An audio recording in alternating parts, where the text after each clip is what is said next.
Allez, pour essayer de bien maîtriser, comprendre ce dernier chapitre de l'année, je vous propose qu'on voit ensemble la correction de l'IE d'entraînement là sur les intervalles de fluctuation et de confiance. Donc l'exercice 1, c'était un QCM avec plusieurs bonnes réponses possibles. Un intervalle de fluctuation asymptotique au seuil de confiance de 95% de la fréquence des filles dans un...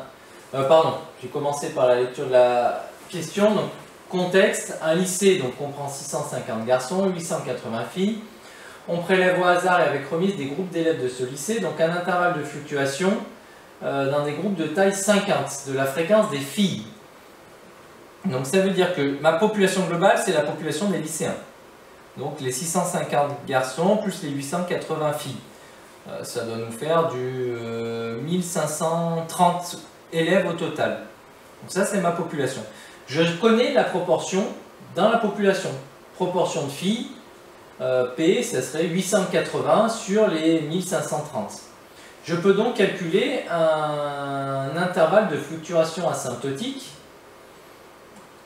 en utilisant la formule du cours. P moins 1,96 racine de P fois 1 moins P sur racine de N, P plus 1,96 racine de P fois 1 moins P sur racine de N. Donc là, je vais sur ma calculatrice, je fais ce calcul et si tout va bien, vous devez tomber sur cette réponse-là.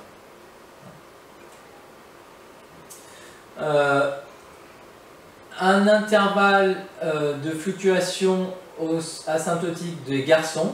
Donc là, ce qui va changer, la proportion des filles, c'était 880 sur 1530. La proportion des garçons, ce sera 650 sur 1530. Hein, et normalement, quand on fait le calcul et qu'on arrondit correctement, on tombe plutôt sur le A. Alors j'ai accepté le B aussi, parce que ça dépend de la précision, et bon, il y a certaines visions, enfin, pas une vision des choses, mais dans certains contextes, on peut admettre qu'on va arrondir au-dessus pour être sûr d'avoir au moins 95% des intervalles qui marchent. Donc là, les A et B sont acceptés, mais donc, ce qui compte surtout, c'est que vous soyez capable de calculer correctement donc l'intervalle en faisant, je répète, la proportion de garçons, donc 650 garçons sur 1530 élèves au total, moins 1,96 fois racine de P fois 1 moins P sur racine de N. Et ici, N, le N, la taille de l'échantillon, c'est 50 dans la question qui est là. Et attention, c'est 100 dans la question qui est là.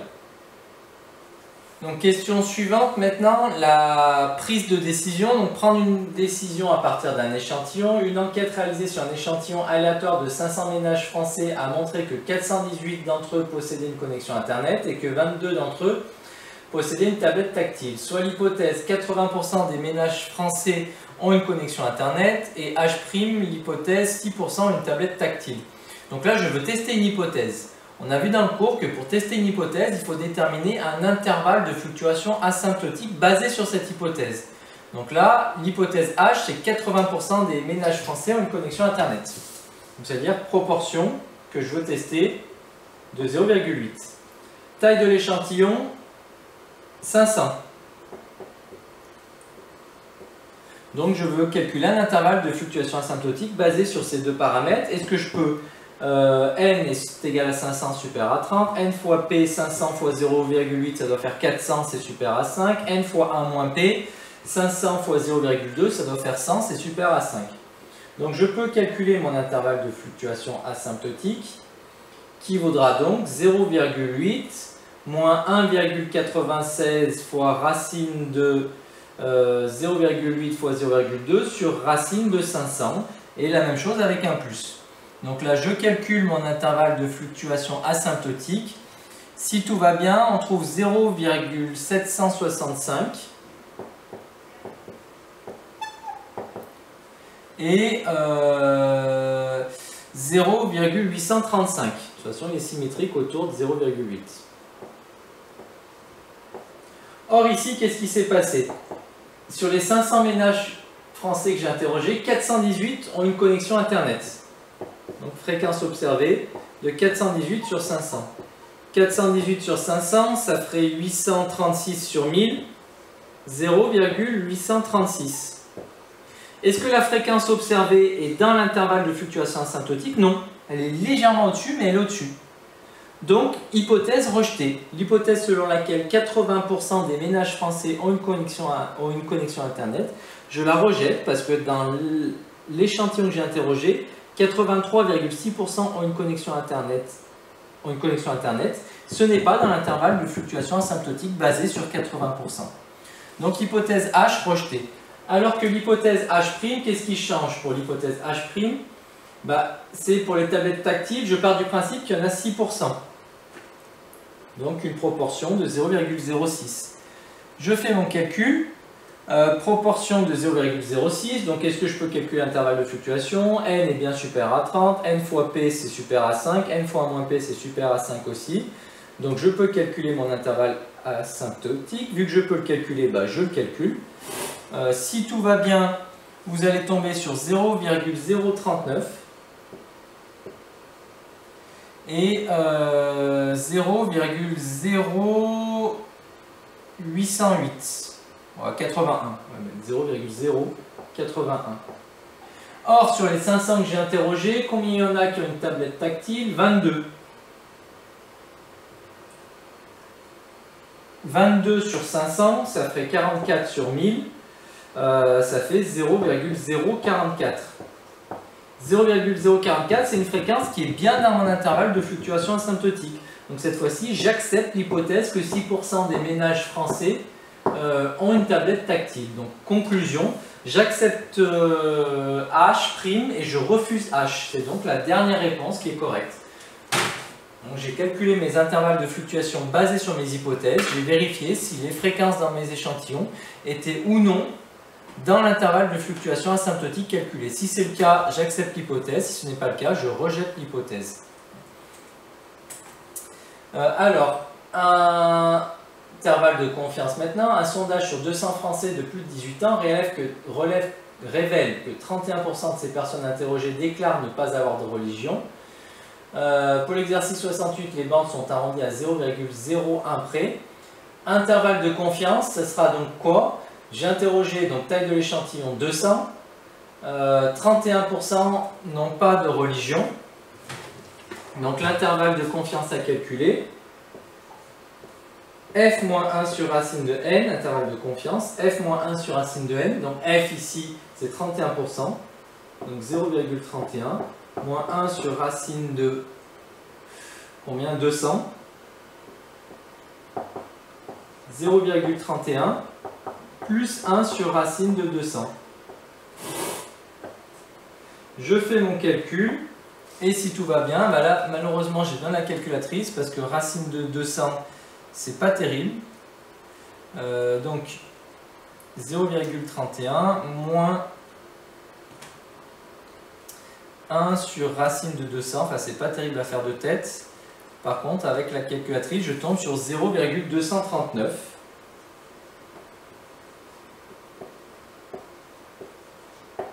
Et de l'autre côté, la même chose avec un plus, donc de toute façon c'est centré autour de 0,31. 0,381. Donc voilà mon intervalle de confiance. Du coup on voit que la bonne réponse arrondie à 0,01 près, c'est plutôt celle que j'ai mis en rouge. 0,23, 0,38. Pourquoi? Alors il n'y en a aucune, si on arrondissait correctement ça serait 0,24, 0,38, mais il n'y en a aucune qui correspond vraiment. Simplement, théoriquement, il faut arrondir au plus large. Donc arrondir au plus large, c'est-à-dire arrondir la bande minimale en dessous, arrondir la bande maximale au-dessus. Voilà pourquoi la réponse la plus correcte, c'est la réponse B. J'arrondis, je répète, la bande minimale en dessous, la bande maximale au-dessus, pour être sûr d'avoir au moins 95% des résultats qui correspondent, qui soient bien dans mon intervalle. Alors après, moi j'ai accepté ceux qui ont des petits soucis avec l'arrondi. J'ai accepté la réponse C. Le nombre minimal de personnes que l'on doit interroger pour que l'amplitude de l'intervalle de confiance au niveau 0,95 ne dépasse pas 0,05 est égal à combien? Donc ça fait une belle équation à résoudre. Je vais me lancer parce que c'est important, on ne l'a pas vu là dans le cours, ça, c'est une question que vous pouvez avoir. Regardez la démonstration de la réponse. L'intervalle de confiance c'est P moins 1 sur racine de n, P plus 1 sur racine de n. Qu'est-ce que c'est l'amplitude d'un intervalle? C'est l'écart entre le max et le min. Donc l'amplitude est égale à P plus 1 sur racine de n, moins P moins 1 sur racine de n. Donc, moins ça va changer tous les signes, donc ça va faire moins P plus 1 sur racine de n. Ça change le signe, moins, entre parenthèses P moins 1 sur racine de n, j'enlève la parenthèse, 1 moins devant la parenthèse, je change tous les signes. P moins P s'annule, du coup l'amplitude c'est 2 sur racine de n. Et ça c'est toujours valable. L'amplitude de mon intervalle de confiance c'est toujours 2 sur racine de n. Finalement quand on y réfléchit bien c'est logique parce que je pars de P, j'ajoute 1 sur racine de n d'un côté, j'enlève 1 sur racine de n de l'autre. Donc l'amplitude, l'écart entre le max et le min finalement c'est 2 sur racine de n. Or là qu'est-ce qu'on me dit? On veut que l'amplitude de l'intervalle de confiance ne dépasse pas 0,05. Donc on veut que l'amplitude qui vaut 2 sur racine de n, on veut que 2 sur racine de n soit inférieur ou égal à 0,05. Donc je veux résoudre cette inéquation. Pour résoudre cette inéquation, qu'est-ce que je vais faire? Je vais la racine de n en bas, je veux la faire passer en haut, donc j'applique la fonction inverse. Racine de n sur 2 sera supérieure ou égale à 1 sur 0,05. 1 sur 0,05, j'ai tendance à penser que ça fera 200, mais je vais quand même vérifier parce que je peux me tromper. 1 divisé par 0,05, voilà la preuve qu'il fallait vérifier, ça fait plutôt 20.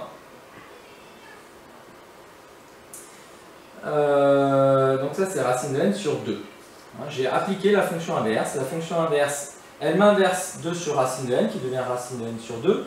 0,05 ça devient 1 sur 0,05, 20. Et puis vu qu'elle est décroissante pour des réels positifs, c'est le cas ici, elle change le sens de mon inégalité. La fonction inverse, elle inverse l'ordre. Je multiplie ensuite par 2.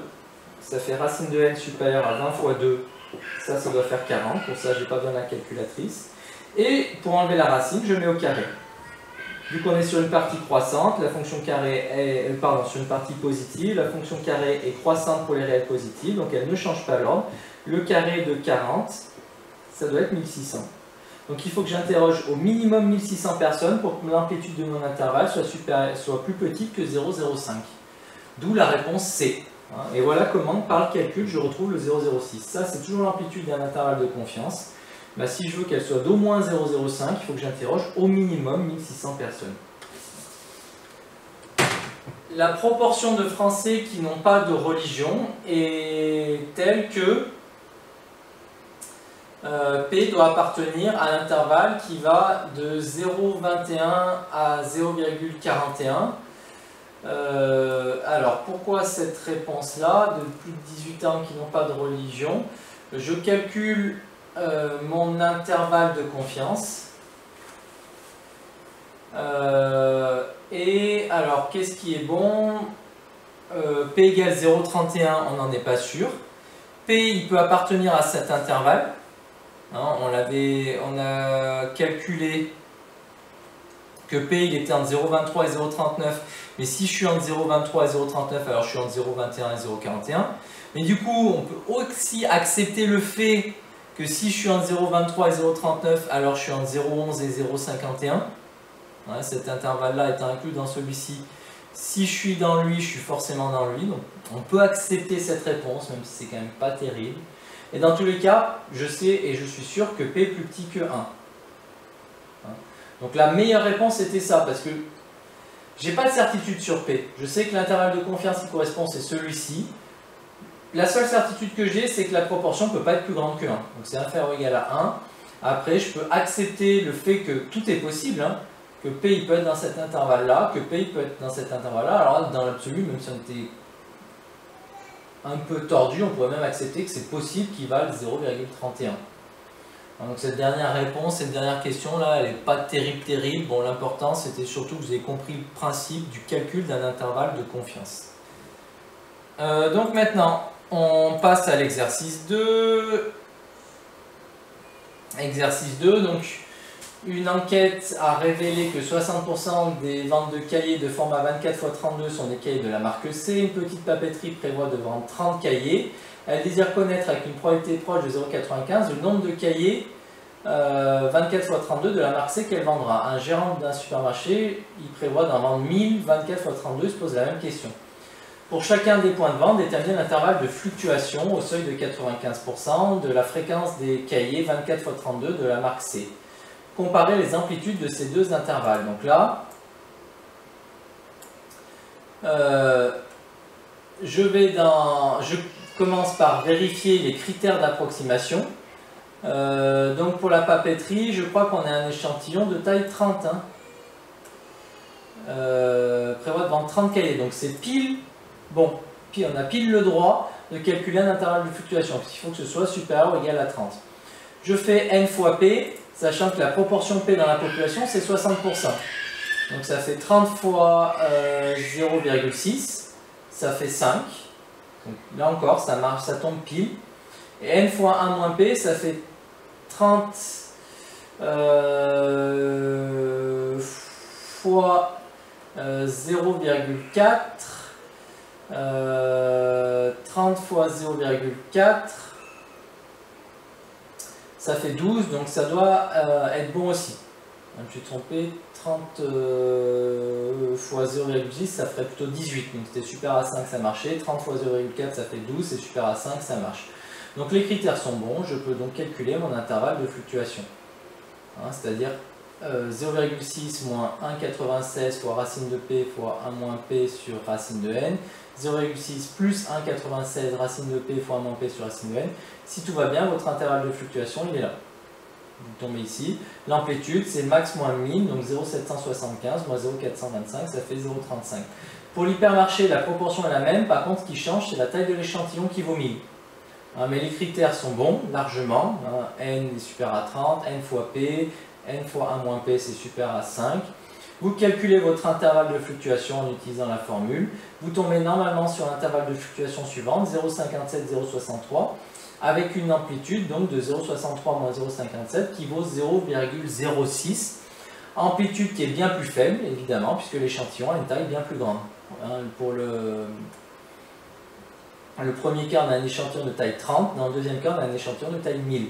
Alors, plus l'échantillon a une taille importante, plus l'amplitude de l'intervalle de fluctuation correspondant sera petite. Plus l'intervalle de fluctuation sera précis. Dans une papeterie, deuxième question, pardon. Interpréter les résultats obtenus, ça veut dire que dans la papeterie qui a 30 cahiers de ce format, le représentant de la marque il peut espérer vendre, s'il en vend 30, entre 42,5 et 77,5%. Donc sur 30, je multiplie ça par 30, ça fait entre 13 et 23 cahiers de la marque C. Alors que l'hypermarché, lui, il en vend 1000, donc il va avoir entre 57 et 63% des cahiers de la marque C. 57 et 63% de 1000, ça fait entre 570 et 630 cahiers de la marque C. Ensuite, exercice 3, proportion de chômeurs dans la population active de 10%, déterminer un intervalle de fluctuation de 95% de la fréquence des chômeurs dans les échantillons de taille 400. Ça, c'est de l'application directe. Hein, dans ce cas, on a n égale 400, on a p égale 0,1, 1 moins p du coup c'est 0,9, donc n est bien supérieur à 30, n fois p ça fait 40, c'est bien supérieur à 5, n fois 1 moins p ça fait 360, c'est bien supérieur à 5. Je peux donc calculer mon intervalle de fluctuation asymptotique, puisque les trois conditions, donc il ne faut pas oublier de le mettre ça quand même, hein, mais les trois conditions sont vérifiées. Je calcule mon intervalle de fluctuation asymptotique et si tout va bien, si vous ne faites pas d'erreur de calcul, si vous appliquez la formule correctement, vous tombez sur cet intervalle de fluctuation là. Il n'y a pas de difficulté majeure sur celui-ci. Exercice 4, on considère une machine à former des pilules qui fonctionnent de façon satisfaisante si le pourcentage de pilules défectueuses est de 1 pour 1000. Sur un échantillon de 10 000 pilules, on a trouvé 15 pilules défectueuses, on veut savoir si la machine est bien réglée. Déterminer un intervalle de fluctuation au niveau de confiance 0,95 de la fréquence de pilules défectueuses dans l'échantillon de taille 10 000 prélevé au hasard avec remise. Donc là, on veut tester. Donc pour ça, je vais calculer l'intervalle de fluctuation basé sur mon hypothèse. Mon hypothèse, c'est 1 pour 1000. Donc ça veut dire que la proportion que je vais considérer, c'est une proportion de 1 pour 1000, donc proportion de 0,001. J'ai un échantillon de taille 10 000, donc je vais calculer l'intervalle de fluctuation avec n égale 10 000, p égale 0,001. Donc j'ai mes conditions d'application, je vérifie donc que c'est tout bon, n égale 10 000 c'est bien supérieur à 30, n fois p ça fera 10, n fois moins p ça fera 9990, et les deux sont supérieurs à 5, donc je peux calculer un intervalle de fluctuation. J'applique ma formule, en remplaçant n et p par leur valeur dans la formule, je tombe sur l'intervalle de fluctuation suivant. Du coup, est-ce que j'accepte ou je rejette mon hypothèse, énoncer la règle de décision permettant d'accepter ou non l'hypothèse, puis conclure quand on problème est posé. Nous, on a prélevé 10 000 pilules, 15 sont défectueuses. 15 sur 10 000, ça fait une proportion de 0,0015. S'il y a bien une pilule défectueuse sur 10 000, alors la proportion de pilules défectueuses... s'il y a bien 1 pour 10 000 pilules défectueuses dans toute la population, alors si j'en prélève 10 000, la proportion de pilules défectueuses doit être comprise dans cet intervalle-là. Or, mon 0,0015, il est bien compris dans cet intervalle-là. Donc si la fréquence observée de pilules défectueuses dans mon échantillon est dans l'intervalle de fluctuation, alors j'accepte, comme c'est le cas ici, l'hypothèse. Sinon, on aurait rejeté l'hypothèse. Ici, je répète, j'ai calculé mon intervalle de fluctuation, j'ai calculé ma fréquence dans mon échantillon. La fréquence dans l'échantillon étant comprise dans l'intervalle de fluctuation, alors j'accepte l'hypothèse initiale. L'hypothèse initiale, c'était qu'il y avait une pilule défectueuse sur 10 000. Donc une proportion de pilules défectueuses de 0,01. Le tout avec un seuil de confiance de 95%. Exercice 5. Dans une population donnée, on s'intéresse à la proportion de myopes. Dans un échantillon de taille 100, extrait de cette population, on a trouvé 22 myopes. Déterminer si un intervalle de confiance de la proportion de myopes dans la population, au niveau de confiance de 95%. Donc là, on a bien un échantillon. La taille n égale 100. La fréquence de myope 22 sur 100, donc 0,22. Donc j'ai tout ce qu'il faut pour calculer mon intervalle de confiance. N égale 100, F égale 0,22. Je vérifie comme d'habitude les trois conditions. Et je calcule mon intervalle de confiance avec la formule de l'intervalle de confiance qui, je vous le rappelle, est f moins 1 sur racine de n, f plus 1 sur racine de n. Donc je remplace f par 0,22, n par 100, je fais mon calcul, 0,12, 0,32, c'est l'intervalle de confiance en question. Ensuite, exercice 6, on réalise un sondage sur un échantillon de n personnes afin de connaître le pourcentage de personnes qui vont partir en vacances l'été suivant.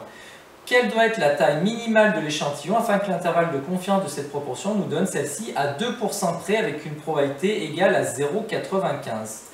Alors à 2% près, qu'est-ce que ça signifie? Ça signifie que l'amplitude de mon intervalle, ça doit être plus ou moins 2%. Or l'amplitude de mon intervalle, c'est 1 plus, on a dit on part de f plus 1 sur racine de n d'un côté, moins 1 sur racine de n de l'autre côté. Donc en fait, on avait déjà vu, vous voyez, c'est encore au tableau, que l'amplitude d'un intervalle, de façon globale, c'est 2 sur racine de n. 2 sur racine de n, et ici on veut une précision à 2% près. Une précision à 2% près, comme je vous l'ai dit, ça veut dire plus ou moins 2%. Donc plus ou moins 2%, ça veut dire 4% d'amplitude. Plus 2% d'un côté, moins 2% de l'autre côté. Ça veut dire que je veux une précision de moins 0,04. Ben là, en fait, j'ai plus qu'à refaire ce calcul-là. J'inverse les deux. 1 divisé par 0,04, là, ça doit faire 25. Est-ce que je suis plus en forme que tout à l'heure? Je vais quand même vérifier. 1 divisé par 0,04, ça va mieux, ça fait 25. Je multiplie par 2, ça fait 50. Je mets au carré, ça doit faire 2500. Donc ça veut dire que si je veux une précision de 2%, c'est-à-dire une amplitude de 4%, être précis à plus ou moins 2% près, c'est avoir une amplitude de 4%, alors il faut que j'interroge au minimum 2500 personnes. Donc voilà, Là, je vous refais l'explication sur le tableau. Vous avez une explication un petit peu différente là sur la correction, parce qu'on vous dit à 2% près, c'est-à-dire qu'en gros, je dois avoir plus 2% d'un côté, moins 2% de l'autre côté, c'est-à-dire que 1 sur racine de n doit être plus petit que 2%. Puisque c'est ça, on ajoute 1 sur racine de n d'un côté, on enlève 1 sur racine de n de l'autre, donc il faut que 1 sur racine de n soit plus petit que 2%, c'est-à-dire plus petit que 0,02. J'inverse les deux, ça fait racine de n plus grand que 1 sur 0,02 qui fait 50, et donc n plus grand que 50 au carré qui fait 2500. Et enfin, dernier exercice, l'exercice 7, deux candidats se présentent à une élection. Un sondage portant sur n a donné 51,5% des suffrages au candidat A, 48,5% au candidat B, déterminé au seuil de confiance 95%, un intervalle de confiance de la proportion P des votants pour le candidat A et pour le candidat B. Donc il faut calculer les deux intervalles de confiance. Dans les deux cas, la taille de l'échantillon, elle est où? Bon, on ne la connaît pas, on connaît juste les fréquences observées. Donc, je fais mon calcul et je garde n, taille d'échantillon inconnue. Donc, fréquence pour A, c'est 0,515 moins 1 sur racine de n, 0,515 plus 1 sur racine de n. Et pour B, 0,485 moins 1 sur racine de n, 0,485 plus 1 sur racine de n. Ici, on ne nous donne pas la taille de l'échantillon, donc je suis obligé de laisser les formules en fonction de n, la taille de l'échantillon. Et justement, question 2 qui est assez intéressante, combien de personnes ont-elles été interrogées pour que l'organisateur affirme au niveau de confiance 0,95 que le candidat A va être élu? Pour que A soit élu, il faut que la borne minimale de son intervalle de confiance soit supérieure à la borne maximale de l'intervalle de confiance du candidat B. Donc là, on vous donne une autre explication, mais à la limite, je préfère vous donner la mienne. Je répète.